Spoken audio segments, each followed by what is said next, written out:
A very good evening, everyone. I am Raj Thakur from BA Honours Political Science, a third year student of Shamlal College Evening. As you all know, that today I am going to talk about why colonialism, a student's perspective. Yes, a student's perspective. But before starting the topic, let me put forward my very important objectives in front of you. My first and foremost objective is to make you understand about colonialism. My second objective is to take you out of the theoretical difficulties which are inherent in the existing perspectives. And these existing perspectives are liberal, Marxist, and post-colonial. My third and very important objective through this paper is to bring a new approach by breaking the existing framework to approach the existing perspectives only.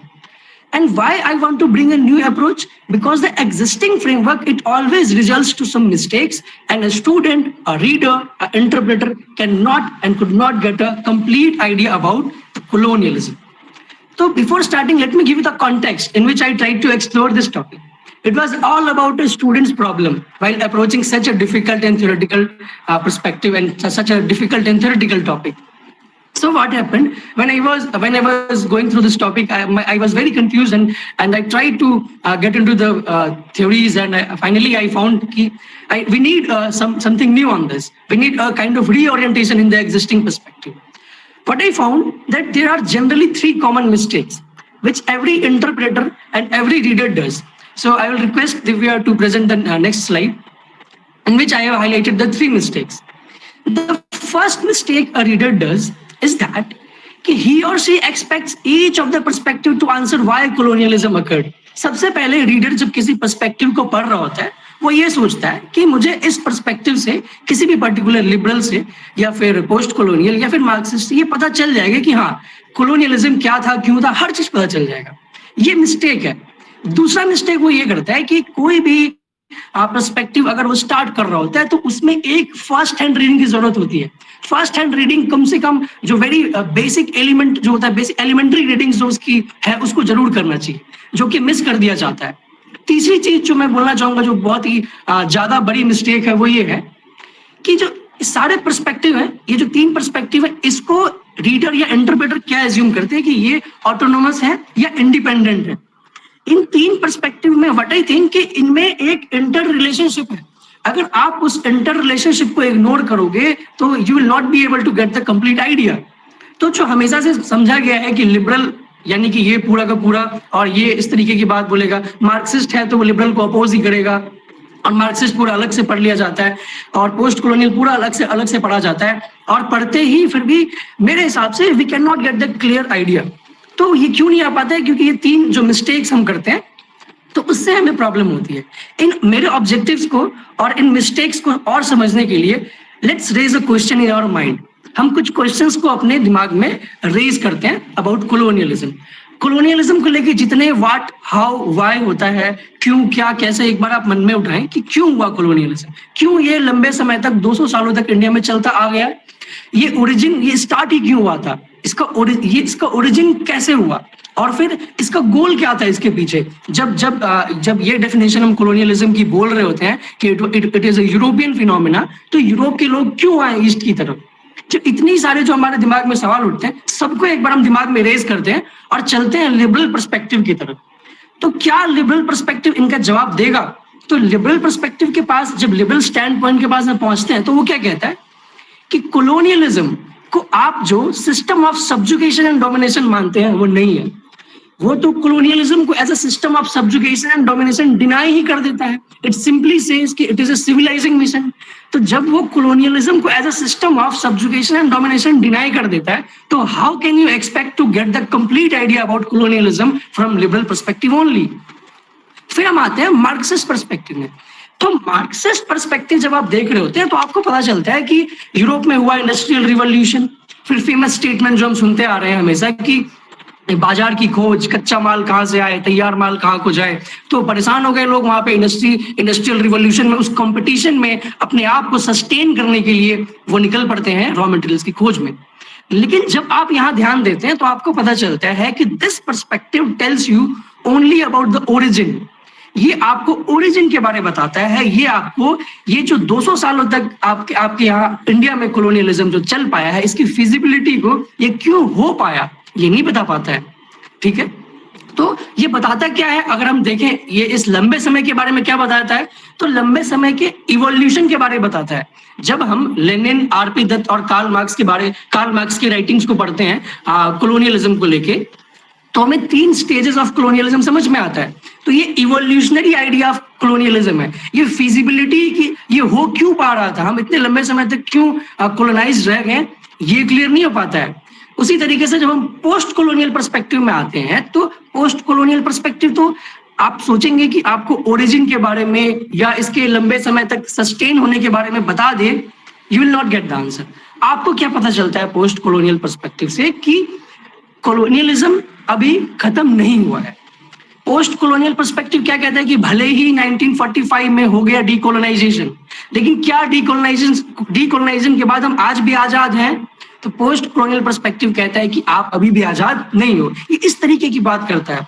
Origin और उसके sustenance के बारे में in general जो existing framework में है आपको idea नहीं लग पाता है। तो हमने देखा कि हम इन तीनों पर्सपेक्टिव से कभी भी कंप्लीट आइडिया नहीं लगा पाते हैं।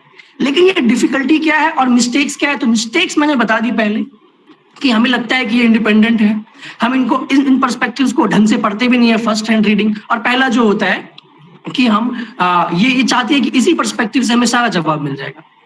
पर जो और हम इसके ब्रॉडर एस्पेक्ट को देखें तो जो डिफिकल्टी है ना, the difficulty is completely theoretical in nature, और कोई बात ही नहीं है। अगर आप लिबरल पर्सपेक्टिव के सिविलाइजिंग मिशन के बात को देखेंगे तो क्या मार्क्सिस्ट एनालिसिस अपने इकोनॉमिक एनालिसिस में और इकोनॉमिक एक्सप्लेनेशन में ये नहीं बता चुका है कि आपके सिविलाइजिंग से हमें फायदा नहीं हुआ, आपने ड्रेन ऑफ वेल्थ से सारा सामान आप हमारे यहाँ से लेकर चले गए? तो वो तो आ जाता है जवाब वहां से, लेकिन अभी भी वही बात है, आप अभी भी वही फंस जाएंगे। फिर आप लिबरल पर्सपेक्टिव को अप्रोच करोगे, वो यही बोलेगा कि सिविलाइजिंग मिशन था। तो we need a theoretical breakthrough. हमें थ्योरेटिकल उनको उनके ही पर्सपेक्टिव में जाके, हमें लिबरल को रखते हुए उनके ही पर्सपेक्टिव में जान के उनको अपोज करना है, ताकि वो कभी भी कॉन्ट्राडिक्टरी सवाल उठा ही नहीं पाए कॉलोनियलिज्म, या फिर उसको सिविलाइजिंग मिशन बोल के हमें अपोज नहीं कर पाए। तो इन गलतियों को देखते हुए और इन पर्सपेक्टिव्स के इनकम्प्लीटनेस को देखते हुए हम आगे बढ़ते हैं। तो जो पहला मैंने आपको जो मैंने दूसरा मिस्टेक बताया था कि हम इन पर्सपेक्टिव को एज एक फर्स्ट हैंड रीडिंग नहीं देते हैं। एक फर्स्ट हैंड रीडिंग के लिए हम एक बार इसको हमें ये जरूर देखना चाहिए, क्योंकि फर्स्ट हैंड रीडिंग इसलिए जरूरी होती है। आप सब अगर फर्स्ट हैंड रीडिंग नहीं करेंगे तो समझना तो दूर, क्रिटिसाइज तो दूर, आप समझ भी नहीं पाएंगे। तो समझने के साथ साथ क्रिटिसिज्म भी फर्स्ट हैंड रीडिंग के बिना नहीं मिल पाती है। और जैसे कि जो टॉपिक का नाम है व्हाई कॉलोनियलिज्म स्टूडेंट्स पर्सपेक्टिव, एक बार हम इन पर्सपेक्टिव्स को भी समझ ही लेते हैं फर्स्ट हैंड में। सबसे पहले हम आएंगे लिबरल पर्सपेक्टिव पे। आई रिक्वेस्ट दिव्या कि वो लिबरल पर्सपेक्टिव को शो करे। Thank you Divya. तो लिबरल पर्सपेक्टिव, तो हम ये देखते हैं कि हम जानते हैं कि लिबरल पर्सपेक्टिव में जो लिबरल आइडियाज हैं, जो लिबरल डॉक्ट्रिन्स हैं जो इंडिया में लाई गई थी, वो क्या क्या थी? 3 बेसिक आइडियाज बताई जाती हैं थॉमस आर मेटकाफ उनके बुक में, वो आइडियोलॉजीज ऑफ द राज, उस बुक में वो 3 आइडियाज बताते हैं। सबसे पहला है कि कॉम्पिटिटिवली चूज इन ब्यूरोक्रेसी, एजुकेशन और लीगल सिस्टम। इन तीन को अगर ले आया जाए इंडिया में या फिर किसी भी जगह पे, तो वो कंट्री या फिर वो कॉलोनी या जो भी होगा, वो अपने फ्यूडल बॉन्डेजेस से आजाद हो जाएगा, वो उसको राइट टू चॉइस मिल जाएगा, वो ऑटोनोमस हो जाएगा। वो इतनी बातें कहते हैं। इन 3 चीजों से ही सब कुछ हो सकता है। लेकिन क्या सिर्फ और सिर्फ यही रीजन था इंडिया में लाने का? नहीं। हर पर्सपेक्टिव के पीछे एक सोशियो हिस्टोरिकल सर्कमस्टांस होता है। आइए हम लिबरल पर्सपेक्टिव का जो सोशियो हिस्टोरिकल सर्कमस्टांस है उसको देखते हैं। तो सिर्फ और सिर्फ यही 3 रीजन नहीं था कि वो इंडिया में इन लिबरल टूल्स को लाया गया। इसके पीछे का एक और रीजन था जो मैंने लिखा है, आपको स्लाइड में दिख रहा होगा कि फॉर 2 पर्पसेस। पहला जो पर्पस है वो ये है कि रीमेकिंग ऑफ ब्रिटेन, और दूसरा पर्पस था organising the empire. Yes, India में उनको लाना था, इंडिया में जो उनका कॉलोनियल एम्पायर था उनको ऑर्गेनाइज करना था, अफ्रीका में भी ऑर्गेनाइज करना, सब करना था। लेकिन अंपायर के साथ साथ उनको ब्रिटेन की भी रीमेकिंग करनी थी। बहुत सारी चीजें की उन्होंने ग्रेट रिफॉर्म्स एक्ट ऑफ 1832 वो लेकर के आ गए। उन्होंने कॉर्न लॉ को एबॉलिश किया था। वहां पे जितने पॉलिटिकल इकोनॉमिस्ट हैं उनकी बातें वो सुनने लगे थे। सबसे बड़ी बात तो ये है कि 1688 में ग्लोरियस रिवॉल्यूशन हुआ। क्या उसके बाद लिबरलिज्म आ गया ब्रिटेन में? नहीं आया। 1688 के ग्लोरियस रिवॉल्यूशन के बाद भी ब्रिटेन में जब नहीं आता है लिबरलिज्म, तो ब्रिटेन को रीमेकिंग की जरूरत थी। लेकिन क्या होता है, जो जो ब्रिटेन इतना रीमेकिंग चाहता है, इतना ज्यादा लिबरलिज्म चाहता है, वो वहीं पे फेल हो जाता है। यहीं पे इस कारण को जब हम समझेंगे, तो हम जो लिबरल एक्सपेरिमेंट वाली बात है कि इंडिया को एक लेबोरेटरी बना दी गई, इंडिया में लिबरल एक्सपेरिमेंट हुए, जो सिविलाइजिंग मिशन वर्ड है, ये सब कहां से आया, इसके फेलियर को समझ के आएगा। तो वो एजेंडा जो है, ये कंप्लीट एजेंडा, ये कि ये लिबरल डॉक्ट्रिन जो है ये हमारे बेनिफिट के लिए नहीं था, ये एजेंडा के लिए था। ये इसी कारण को समझने से आ जाएगा। वो कौन सा कारण है कि ब्रिटेन में वो फेल क्यों हो गया। देखिए, फेल क्यों हुआ कि उस वक्त जो लिबरलिज्म था, उस वक्त जो ब्रिटेन में लिबरलिज्म चल रहा था, वो खुद में ही एक इनकोहेरेंट डॉक्ट्रिन था। कैसे? उस डॉक्ट्रिन के अंदर ही यूटिलिटेरियंस हैं, उसी के अंदर इवेंजेलिकल्स हैं, उसी के अंदर एरिस्टोक्रेटिक विग्स हैं, उसी के अंदर कंजर्वेटिव्स हैं। मतलब एक ऐसा लिबरल आइडिया है, लेकिन उसके अंदर इतनी ज्यादा इनकोहेरेंसी है कि जब वो इंप्लीमेंट करने चाहते थे तो इनके अंदर में ही फ्यूड हो जाता था, इनके अंदर में ही कॉन्ट्राडिक्शन स्टार्ट हो जाते थे। ठीक है, एक बात। दूसरी बात, वो क्यों अप्लाई नहीं कर पाए? देखिए, Britain was a independent country at the time. वहां पे जब वो जाके उसको अप्लाई करने की कोशिश करते थे और वहां के लोगों को लगता था कि नहीं, ये हमारे लिए ठीक नहीं है या फिर उनका इंटरेस्ट में नहीं है, वो अपोज कर सकते थे।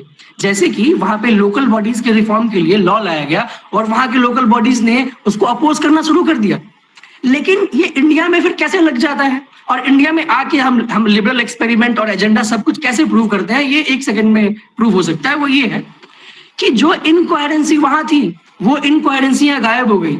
यहाँ पे इवेंजेलिकल्स, यूटिलिटेरियंस सब साथ में काम करने लगे। तो जो अपने ही कंट्री में फेल हो जा रहे हैं, यहाँ पे वो लगा पा रहे हैं। ये क्लियरली शो करता है कि इट वाज देयर एजेंडा। यहाँ पे एकदम साथ में काम करने को तैयार है। और दूसरा, इनका पास होने का, इंडिया में पास हो गए, ये इसका एक और रीजन है कि we were a colonised country. Foreign government थी, कॉलोनियल स्टेट था। कॉलोनियल स्टेट होगा तो हम अपोज कैसे करेंगे? वहां पे लोकल जनता अपोज कर लेती थी, हम किसको अपोज करेंगे, कैसे अपोज करेंगे? तो इंडिया में ही हो गया चालू। तो अब इंडिया में चालू हो गया और इंडिया में ये लागू हो पाए। एक बात। अब बात आता है कि यहीं से एजेंडा इनका क्लियर होता है। अब आता है सिविलाइजिंग मिशन और जो लिबरल एक्सपेरिमेंट है, ये कैसे क्लियर हुआ। तो सिविलाइजिंग मिशन जो वर्ड इन्होंने इनहेरिट किया है, ये कहां से आया है? ये वर्ड इन्होंने इनहेरिट किया है स्कॉटिश इनलाइटनमेंट, फ्रेंच इनलाइटनमेंट। ये वर्ड भी इनका नहीं है। सिविलाइजिंग मिशन फ्रेंच इनलाइटनमेंट और स्कॉटिश इनलाइटनमेंट से इन्होंने बोरो किया। और इन्होंने ये देखा कि हमारे लॉज जो हैं, हमारे लिबरल टूल्स जो हैं, वो हमारे यहाँ फेल हो जा रहे हैं। क्या हमारे लॉज में, क्या हमारे लिबरल रिफॉर्म्स में कुछ कमी है? इसको चेक करने के लिए उन्होंने ये सोचा कि इसको चेक किया जाए। चेक कहाँ पे करेंगे? तो बेसिकली एक्सपेरिमेंट किया जाए। एक्सपेरिमेंट करने के लिए चाहिए होती है लेबोरेटरी। उन्होंने लेबोरेटरी के रूप में चुना इंडिया को। एक्सपेरिमेंट करने वाले पहले साइंटिस्ट कौन थे? He was James mill. James मिल ने वो लिबरल एक्सपेरिमेंट्स यहाँ पे किए। अब बात आती है कि लिबरल एक्सपेरिमेंट्स किए और फिर कंप्लीटली सिविलाइजिंग मिशन और लिबरल एक्सपेरिमेंट्स वाली बात यहीं से क्लियर होती है कि इन्होंने और लिबरल एक्सपेरिमेंट से हुआ क्या? लिबरल एक्सपेरिमेंट से उनको रिजल्ट मिलता था कि दिस वेरी लॉ, कि सपोज एक यूटिलिटेरियन लॉ है, सपोज प्रिजन रिफॉर्म है या फिर लीगल रिफॉर्म है, उन्होंने इंडिया में चेक किया कि ये पॉसिबल है। तो देखा जब इंडिया में पॉसिबल है तो हम यहाँ पे भी लगा सकते हैं। तो इस तरीके से एक्सपेरिमेंट किया गया था इंडिया पे। तो ये लिबरल एक्सपेरिमेंट वाली बात आती है।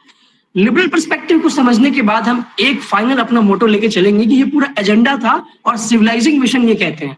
सिविलाइजिंग मिशन वर्ड उन्होंने इनहेरिट किया है फ्रेंच और स्कॉटिश एनलाइटनमेंट से, और इसको हम चाहे तो और एक्सप्लेन कर सकते हैं, लेकिन हम मोटो को लेके चलते हैं सिविलाइजिंग मिशन। आगे आते हैं, चलिए हम मार्क्सिस्ट पर्सपेक्टिव पे चलते हैं। मार्क्सिस्ट पर्सपेक्टिव, तो मार्क्सिस्ट पर्सपेक्टिव कोलोनियलिज्म के अगेंस्ट इतने वोकल रहे हैं, इतने ज्यादा वोकल रहे हैं कि इनकी बात आपको तो इनकी राइटिंग से दिख जाएगी। कोलोनियलिज्म के अगेंस्ट में जितनी राइटिंग्स हैं, सबसे ज्यादा राइटिंग किसकी है? तो सबसे ज्यादा राइटिंग अगर है किसी की तो वो मार्क्सिस्ट पर्सपेक्टिव की ही है। तो जब कोलोनियलिज्म के अगेंस्ट इतनी ज्यादा राइटिंग सबसे ज्यादा किसने लिखा? तो मार्क्सिस्ट ने लिखा। तो लेकिन ये ट्रेडिशनली क्या कहते आ रहे हैं? ट्रेडिशनली ये कहते आ रहे हैं कि भाई कच्चा माल कहाँ से आए, तैयार माल कहाँ को जाए, इसलिए वहां से वो लोग निकल के आए और रॉ मटेरियल्स की खोज में कोलोनियलिज्म को उन्होंने अंजाम दिया। लेकिन एक नया explanation Vladimir Lenin, RP Dutt, Karl Marx, इन लोगों ने दिया in the form of 3 stages of colonialism. Stage of monopoly trade, stage of unequal exchange, financial imperialism. इसमें लेनिन ने दिखाया कि किस तरीके से फाइनेंशियल इंपीरियलिज्म कॉलोनियलिज्म का हाईएस्ट स्टेज है। तो ये एक नया आइडिया इसमें चल रहा है। तो ये नया evolutionary idea we will discuss it later, जब हम इसको फाइनली अपने आइडिया को समअप कर रहे होंगे। तो अभी ये मार्क्सिस्ट पर्सपेक्टिव पे इतना ही देखते हैं कि एक ट्रेडिशनल आइडिया है जो कि बताता है कि कॉलोनियलिज्म क्यों स्टार्ट हुआ है, ओरिजिन क्या है उसका, और बाकी जो आरपी दत्त, लेनिन और कार्ल मार्क्स का। द नेक्स्ट पर्सपेक्टिव, जो नेक्स्ट स्टैंड पॉइंट है कॉलोनियलिज्म को लेके, एक नया नजरिया आता है post colonial. Divya, can you please? Post colonial idea, the post colonial perspective, ये सबसे ज्यादा इंटरेस्टिंग और इंपॉर्टेंट पर्सपेक्टिव भी है। पोस्ट कॉलोनियल पर्सपेक्टिव क्या कहता है कॉलोनियलिज्म को लेके? अगर हम इसके एक सिंपल पर्सपेक्टिव को जानने की कोशिश करें एक लाइन में, तो वो कहता है कि colonialism has not ended yet, it is still continuing in the form of cultural colonialism. ठीक है, यानी कि ये कल्चरल कॉलोनियलिज्म के फॉर्म में आज भी हम गुलाम हैं। भले ही 1945 में डीकोलोनाइजेशन हो गया है, लेकिन हम आज भी गुलाम है। ये बात वो कल्चरली हम आज भी गुलाम है। ये सिंपल ये कॉलोनियलिज्म के बारे में कहता है। लेकिन जब हम एडवर्ड सईद को और होमी भाभा और गायत्री स्पिवाक को थोड़ा नहीं देखते हैं, तो क्लियर अंडरस्टैंडिंग फाइनली जो मैं प्रपोज करना चाहता हूँ वो नहीं आ सकता है। होमी भाभा ने क्या किया और एडवर्ड सईद ने और गायत्री स्पिवाक ने इन पे अपनी अपनी बातें लिखी है। तो एडवर्ड सईद ने ओरिएंटलिज्म बुक लिखी। ओरिएंटलिज्म बुक में एक ओरिएंटलिज्म फिनोमिना के बारे में बताया, 1978 में बुक आई थी। उस फिनोमिना के बारे ये बताया गया है कि एक ऐसा तरीका है जिसमें ओरिएंट को इस तरीके से दिखाया गया था, ओरिएंट को नीचे दिखा करके एक ऐसा मैकेनिज्म बिल्ड किया जाए जिससे कॉलोनियलिज्म फैसिलिटेट हो पाए। ये बात की, ठीक है। तो ये ऐसी बात की गई थी एडवर्ड सईद के द्वारा। लेकिन क्या एडवर्ड सईद की बात में, मान लिया कि एडवर्ड सईद इतनी बड़ी बात कर रहे हैं कि आपको हमेशा इंफीरियर दिखाया गया, आप पूरा ओरिएंटलिज्म देख लेंगे, पूरी बुक देख लेंगे, वहां पे आपको आइडिया ऑफ रेजिस्टेंस नहीं दिखेगा। जब इतना ही आपको नीचे दिखाया गया तो you should resist. Homi Bhabha आते हैं, गायत्री स्पिवाक आते हैं, इनके आने से जो पोस्ट कॉलोनियल लिटरेचर है वो इतना ज्यादा बढ़ गया कि आपको पूरा आइडिया फिर अब पॉलिटिकल और इकोनॉमिक छोड़ के कुछ भी जब दिखता था कॉलोनियलिज्म को देख के, तो वो सिर्फ और सिर्फ पोस्ट कॉलोनियल आइडिया था। और वो क्यों हो पाया? क्योंकि होमी भाभा और गायत्री स्पिवाक ने बहुत ज्यादा लिखा। क्या बोला होमी भाभा ने? क्या बोला? तो होमी भाभा ने ये बोला कि कॉलोनियलिज्म जब ओरिएंटलिज्म इतना ही बुरा था, तो आपने रेजिस्टेंस का आइडिया क्यों नहीं दिया? एडवर्ड सईद को बोला और रेजिस्टेंस का खुद का एक अपना आइडिया डेवलप किया। और सबसे इंपॉर्टेंट बात बोली कि जो कॉलोनाइज्ड है उसको कैसे पता कि कॉलोनियल अथॉरिटी कैसा है, कॉलोनियल अथॉरिटी का नेचर, कॉलोनियल अथॉरिटी कैसी होती है, ये कॉलोनाइज्ड को नहीं पता होता है। तो जब कॉलोनाइज्ड को कॉलोनियल अथॉरिटी के बारे में नहीं पता होता है, तो कॉलोनियलिज्म का कभी भी मोनोलिथिक डिस्कोर्स पैदा नहीं कर सकता। एक हाइब्रिड डिस्कोर्स होगा। यू विल नेवर नो कि कैसा है कॉलोनियल अथॉरिटी, कैसा था मेट्रोपोलिस। आपको हमेशा से एक मोनोलिथिक डिस्कोर्स नहीं मिल सकता, एक हाइब्रिड डिस्कोर्स मिलेगा। फिर एक आइडिया उन्होंने मिमिक्री का। ये मिमिक्री का आइडिया जो है, इसी से हम अपने इंटर रिलेशनशिप पार्ट को ढूंढने वाले हैं। मिमिक्री का आइडिया क्या था?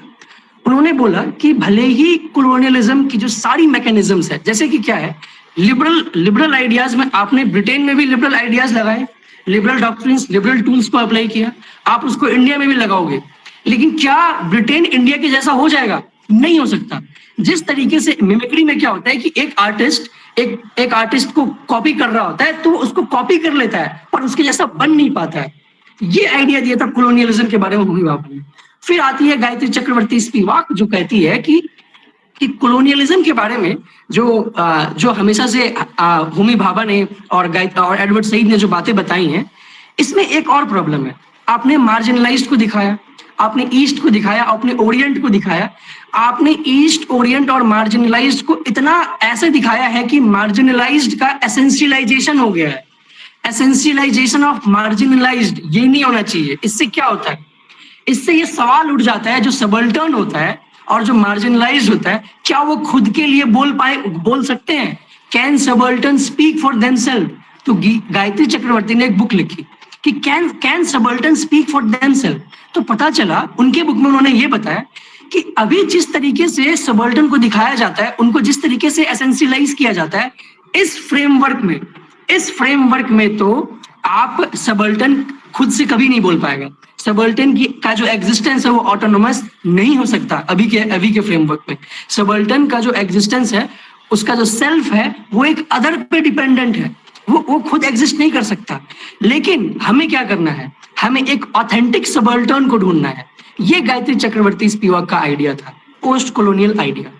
हम पोस्ट कॉलोनियल आइडिया को अब सम अप कर चुके हैं, जिसमें हमने एडवर्ड सईद को देखा, होमी भाभा को देखा है, गायत्री स्पिवाक को देखा है, हमने लिबरल आइडिया देख लिया, हमने मार्क्सिस्ट आइडिया देख लिया। और जो हमारा सेकंड आइडिया था, जो सेकंड मिस्टेक था, हमने उसको ठीक करने की कोशिश की है कि एक फर्स्ट हैंड रीडिंग, एक क्रिस्प रीडिंग, एक सारे राइटर्स को इंक्लूड करके बोलने की जो ऑथेंटिक रीडिंग है वो हमने करने की कोशिश की है। चलिए हम चलते हैं अपने पहले मिस्टेक पे, जो हम पहला मिस्टेक कर रहे थे। पहला मिस्टेक ये था कि हम चाहते थे कि हमें एक पर्सपेक्टिव से कॉलोनियलिज्म के सारे जवाब मिल जाएंगे। फॉर एग्जांपल अगर लिबरल है तो हर जवाब मिल जाएगा। तो can you present the next slide please, next slide please. तो आपको दिख रहा होगा कि सॉल्विंग द फर्स्ट प्रॉब्लम, तो हम जैसे ही लिबरल पर्सपेक्टिव देख रहे हो और मार्क्सिस्ट पर्सपेक्टिव देखते हैं, तो मार्क्सिस्ट पर्सपेक्टिव से आपको पता चलता है ओरिजिन के बारे में, लिबरल पर्सपेक्टिव से आपको पता चलता है कि how it was sustained for so long.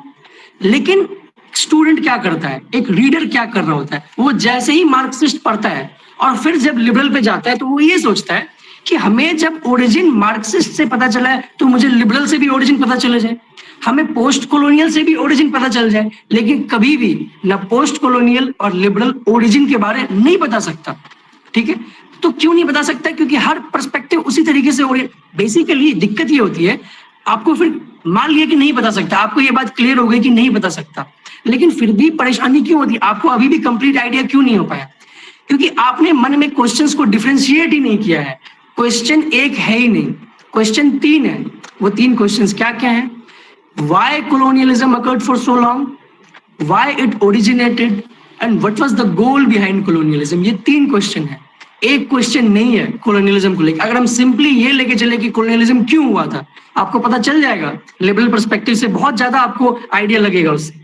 लेकिन colonialism जो क्यों चल पाया था ये 200 सालों तक, आप मार्क्सिज्म से पूछ के देखें, आपको नहीं पता चलेगा। आपको पता चलेगा बस ओरिजिन के बारे में कि क्यों ओरिजिनेट हुआ था, और इवोल्यूशन के बारे में कि 3 स्टेजेस में इवॉल्व हुआ है। फिजिबिलिटी, हर साल ऐसा क्यों क्या हो पा रहा था कि हर साल चल पा रहा था, क्या है ऐसा colonialism में कि चल पा रहा था, इसका जवाब कौन देगा? तो आपको एक पर्सपेक्टिव से एक का आइडिया नहीं मिलेगा। देयर आर 3 क्वेश्चंस, आपको डिफरेंशिएट करके रखना पड़ेगा। आप कोई भी अप्रोच पढ़ रहे होंगे, इन 3 क्वेश्चंस को अपने माइंड में रखें, आपको एक आइडिया आपके मन में, तभी एक आइडिया डेवलप हो पाता है। इन 3 क्वेश्चंस को आप अलग अलग करके रखें। जब आप मार्क्सिस्ट पढ़ रहे होंगे, आप समझ जाए कि हम यहाँ पे ओरिजिन के बहुत ज्यादा क्लोज आइडिया हमें मिलने वाला है। जब आप लिबरल पढ़ रहे होंगे तो आप ये समझ जाए कि आपको सस्टेनेंस फॉर 200 ईयर्स उसका आइडिया आपको लगेगा। ऐसे करके हमें समझना है। तो जब हमने पहला प्रॉब्लम सॉल्व कर लिया, दूसरा प्रॉब्लम भी सॉल्व कर लिया। जो दूसरा प्रॉब्लम ये था कि फर्स्ट हैंड रीडिंग, और पहला प्रॉब्लम भी सॉल्व कर लिया। अब हम आते हैं इसके तीसरे प्रॉब्लम पे, जो मैंने बताया था कि आप इंटर रिलेशनशिप नहीं समझ पाते हैं। तो इसके इंटर रिलेशनशिप को नहीं समझ पाना और तीसरे एस्पेक्ट को समझना, this is the main idea of this paper. And Divya, can you present the next slide please? This slide, आप इस स्लाइड को देखें। इस स्लाइड में आपको एक बड़ा स्क्वायर दिख रहा होगा। This big square is representing colonial structure. एक छोटा रेक्टेंगल दिख रहा है विच इज इनसर्कलिंग इंडिया, जो कि कॉलोनियल स्टेट है। एक सर्कल दिख रहा होगा जो एलिप्स के शेप में है, जो कि मेट्रोपोलिस और कॉलोनियल स्टेट को इंक्लूड कर रहा है। और मेट्रोपोलिस और कॉलोनियल स्टेट के बीच में जो रिलेशन है वो कॉलोनियल सिस्टम का रिलेशन है। इस चीज से हमें ये समझ में आता है कि colonial structure, colonial state, colonial system, ये 3 अलग अलग चीजें हैं। इसको बिना क्लियर किए हुए आप एक स्टेटमेंट अगर देते हैं तो वो थियोरेटिकली भी गलत है और आपको आइडिया भी नहीं लग पाएगा। चलिए अब हम इसको कंप्लीटली डिकंस्ट्रक्ट करते हैं और इसका आइडिया हम निकालने की कोशिश करते हैं। हम आते हैं फिर से लिबरल अप्रोच पे। लिबरल अप्रोच ने साफ साफ मना कर दिया था कॉलोनियलिज्म के बारे में कि colonialism was not a system of subjugation and domination. It completely denied the very existence of colonialism as a system of subjugation and domination. जब वो इस तरीके से उसको डिनाई कर देता है तो आपको कैसे पता चलेगा कॉलोनियलिज्म के बारे में? यही बात हमने पहले उठाई थी।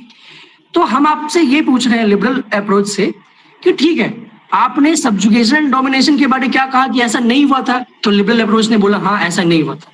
तो हम पूछते हैं आपसे कि आपने तो ये 3 चीजें की थी ना, कि आपने इंडस्ट्रीज लगा दी, आपने ब्यूरोक्रेसी अच्छी से भेज दी, आपने एजुकेशन सिस्टम दिया, आप ये करते हैं, तो लिबरल अप्रोच कहता है कि हाँ हमने ऐसा तो किया था। तो हम क्या क्या काम करने वाले हैं अभी? हम अप्रोच को नहीं बदल सकते। आप कल भी पूछेंगे तो लिबरल अप्रोच यही बोलेगा कि हम ये तो सिविलाइजिंग मिशन है, लेकिन उनकी गलतियों को इस तरीके से पॉइंट आउट करना है, ऐसे उसको ऐसे अपोज करना है कि वो हमारे स्टेटमेंट को कॉन्ट्राडिक्ट नहीं कर पाए। ठीक है, तो हम एक काम करेंगे, जो इंटर रिलेशनशिप वाला पार्ट है उसको इन्वोक करते हैं यहाँ पे।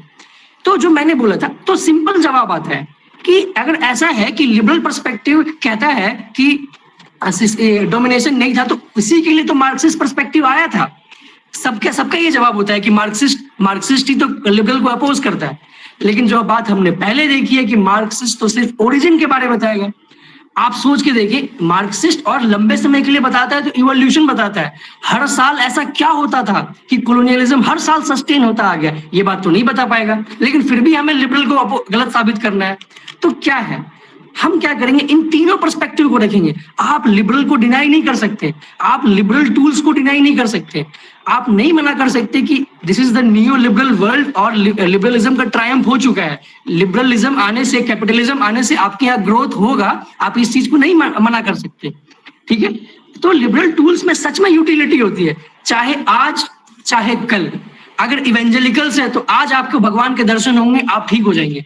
अगर एजुकेशन सिस्टम है तो सालों लगेंगे, लेकिन आप ठीक जरूर हो पाएंगे। You can not ignore liberal approach. आपको लिबरल भी रखना है, मार्क्सिस्ट को भी ट्रू होल्ड करवाना है, और मैं बताता हूं कि मैं पोस्ट कॉलोनियल को भी इन्वोक करूंगा, और थियोरेटिकली इसको हम गलत प्रूव करते हैं। तो जिस तरीके से लिबरल अप्रोच ने बोला कि देखो ये सब्जुगेशन डोमिनेशन नहीं था, मैं नहीं मानता इसको, लेकिन मैं इस चीज को मानता हूं कि हमने आपके यहाँ इंडस्ट्रीज भेजी, हमने आपके यहाँ एजुकेशन सिस्टम भेजा है, हमने ये सारी चीजें की हैं, हम इसी को गलत साबित कर देते हैं।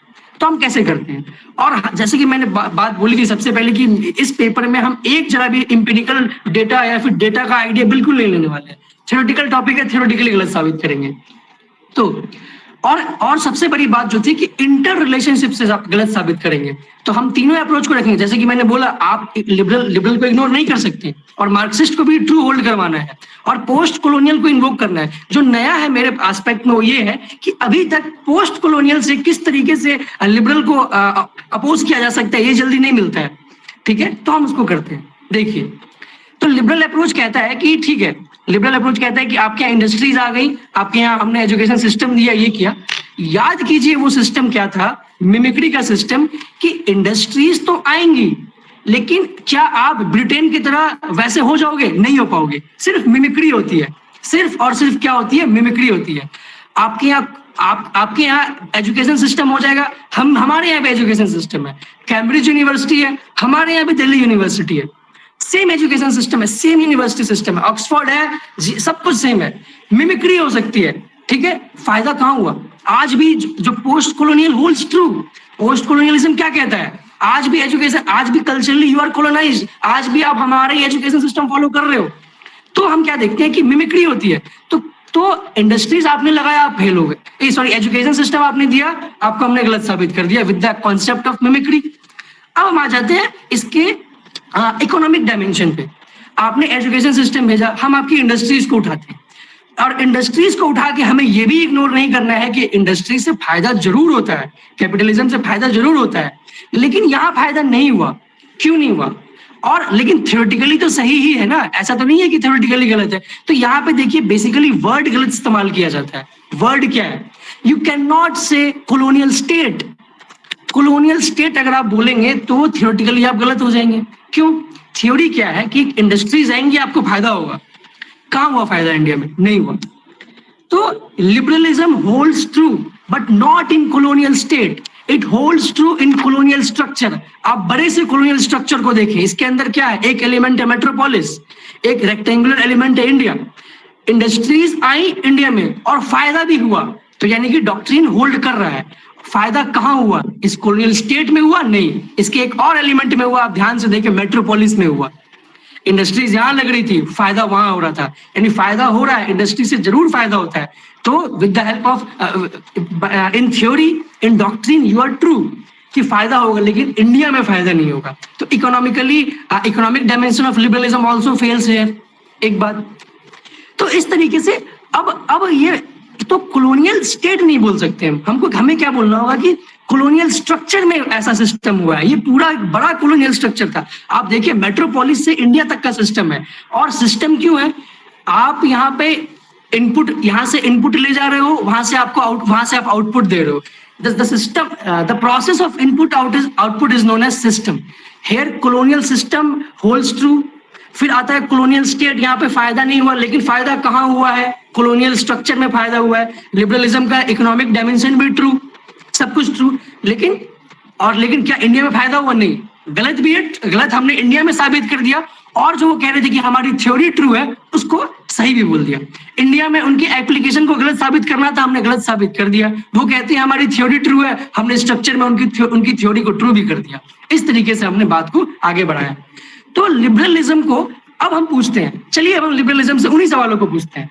क्या कॉलोनियलिज्म सब्जुगेशन एंड डोमिनेशन था? वो कहते हैं कि नहीं था, ठीक है। फिर वो कहते हैं कि क्या, हम उनसे पूछते हैं कि तो क्या था, आपने क्या क्या किया? आपने क्या इंडस्ट्रीज लगाई? हाँ लगाई।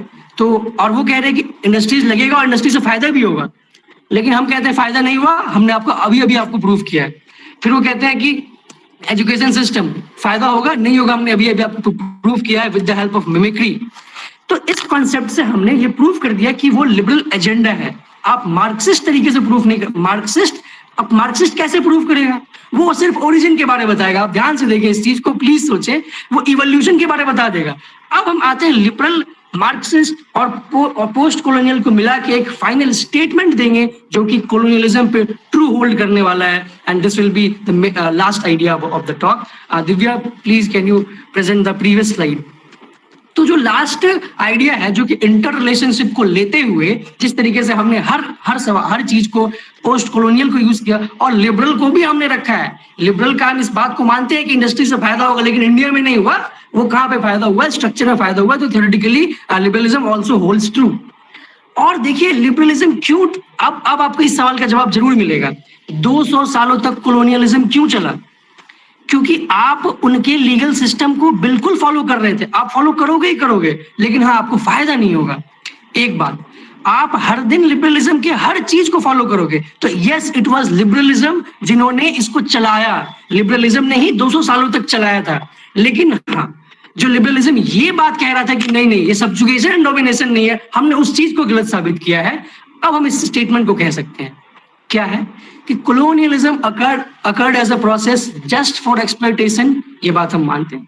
बट दिस occurrence और feasibility, ये हर साल हो पाना, it was not possible without the liberal justification and its due course of time, yes, it changed the culture of the colonies। ये post colonialism आया, बीच में आपका लिबरल जस्टिफिकेशन आ रहा है, लेकिन ये जस्टिफिकेशन वो सब्जुगेशन डोमिनेशन वाले पार्ट को वो डिनाई हम नहीं कर सकते, क्योंकि हमने प्रूव कर दिया है कि आपने सब्जुगेट भी किया है, ऐसा किया है आपने, ठीक। और सबसे पहला जो उनके पीछे का मेन गोल था कि हाँ फूड एक्सप्लॉयटेशन। ये अब हम बस 2 मिनट में इसको, जो और हमारे क्वेश्चंस थे कि ओरिजिन और गोल, इसको कवर करने की कोशिश करते हैं। यहाँ पे भी हम इंटर रिलेशनशिप को लेके ही चलेंगे विद सम न्यू एस्पेक्ट। पहला, ओरिजिन। तो आप एक चीज को सोचें कि किसी भी चीज का जो ओरिजिन होता है उसमें हम हमेशा क्या चाहते हैं कि एक कॉजल एक्सप्लेनेशन हो। फॉर एग्जाम्पल कि अगर ये है तो वो उसका इफेक्ट है कि इसके वजह से ये चीज हो पा रही है, इस कॉज का वो इफेक्ट है।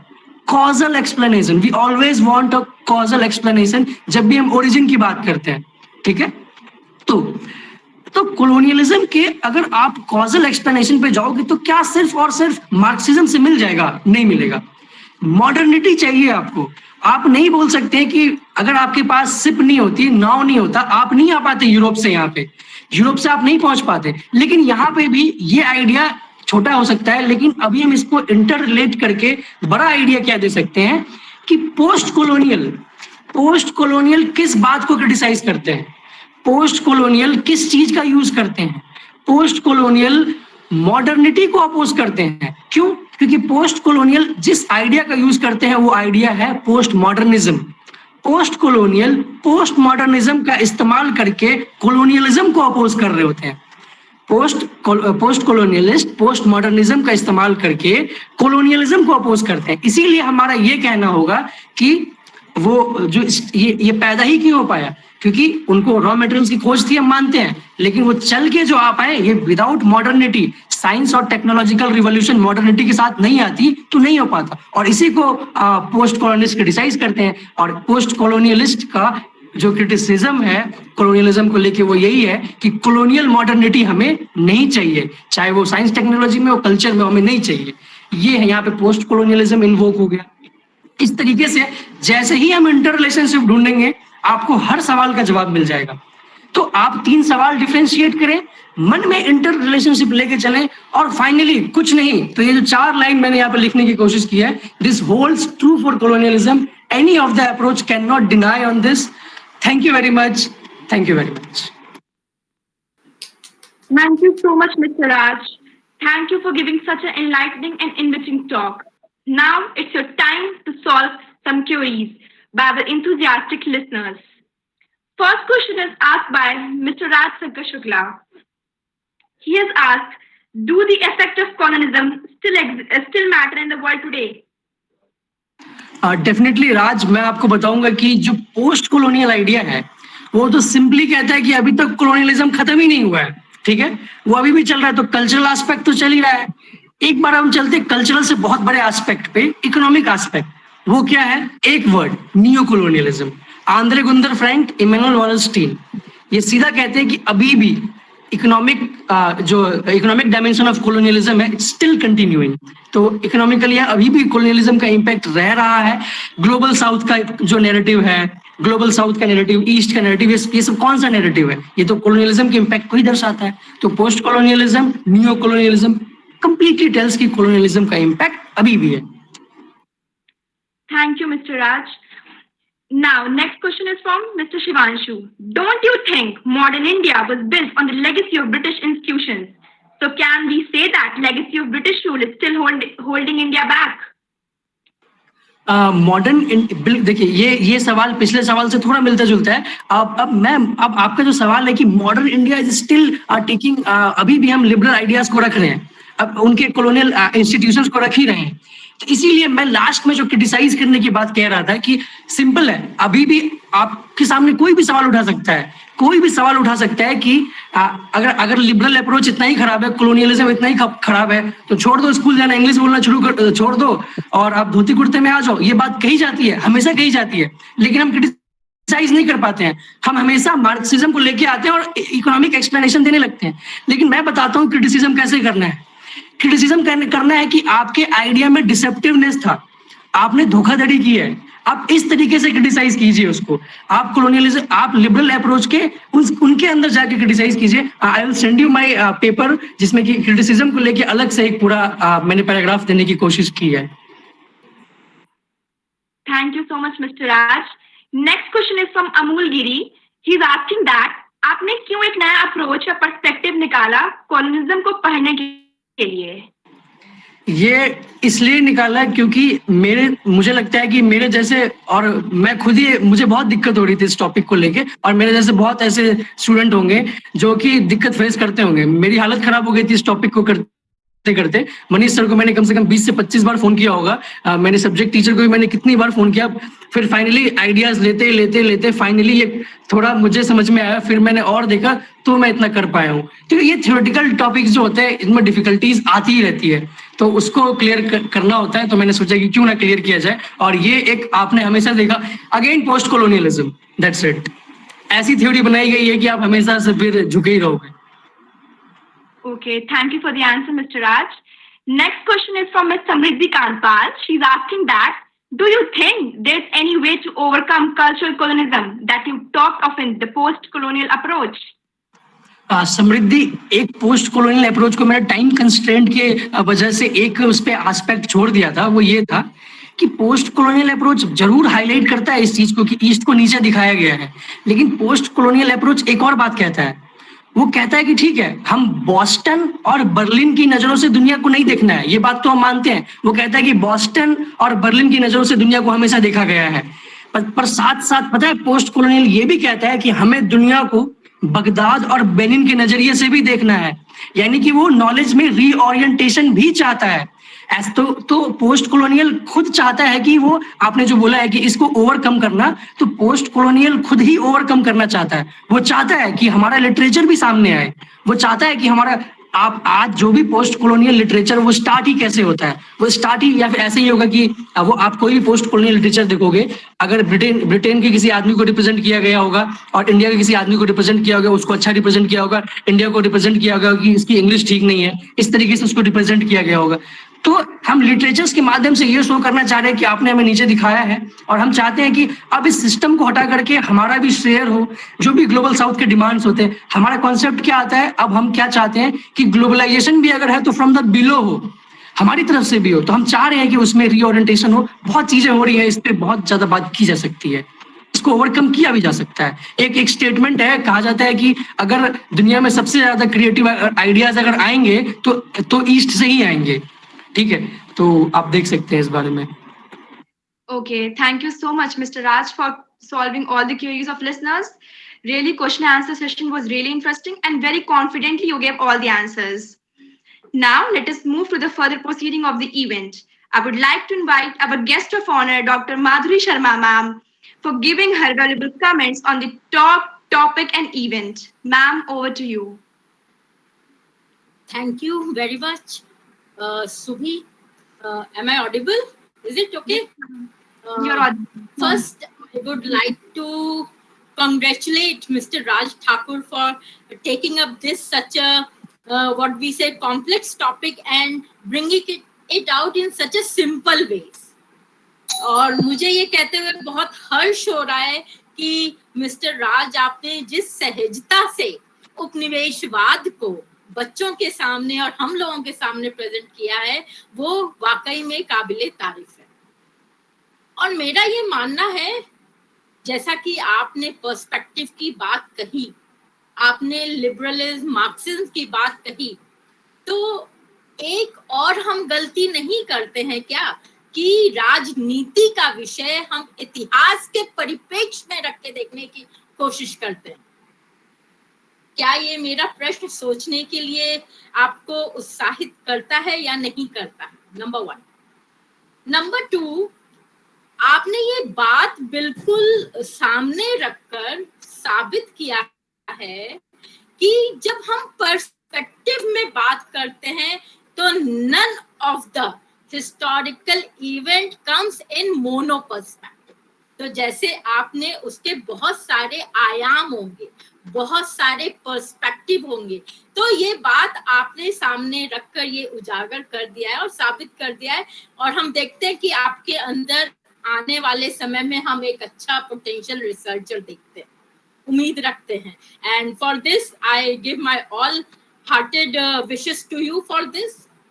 इसी के साथ साथ यहाँ पे कुछ और मूलभूत प्रश्न हैं। जैसे आपने आखिरी प्रश्न का एक सवाल में आपने ग्लोबलाइजेशन को भी इसके साथ जोड़ा, और यदि मैं यहाँ पर आपसे और बाकी सब स्टूडेंट्स के साथ भी बात करने की कोशिश करूं, तो क्या हम ग्लोबलाइजेशन को कॉलोनियलिज्म का एक हाईएस्ट स्टेज ऑफ क्या कहते हैं कॉलोनियलिज्म समझ सकते हैं?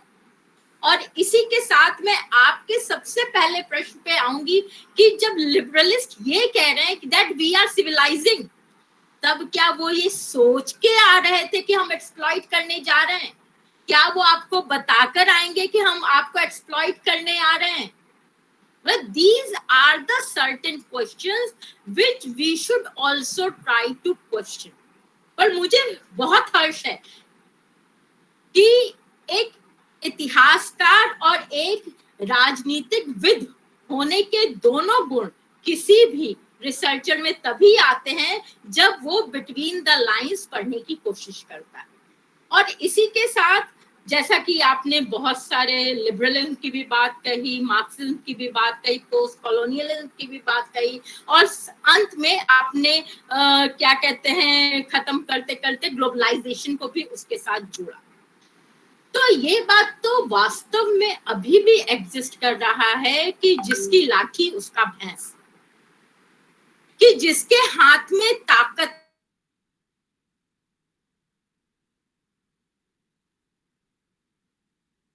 की कोशिश करेगा।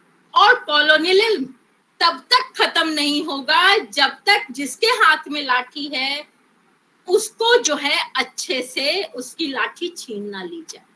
और ये पावर दोनों तरीके से होता है, चाहे हम इसको पॉलिटिकल लें, चाहे हम इसको इकोनॉमिक उस पे लें, चाहे हम इसको किसी और तरीके से।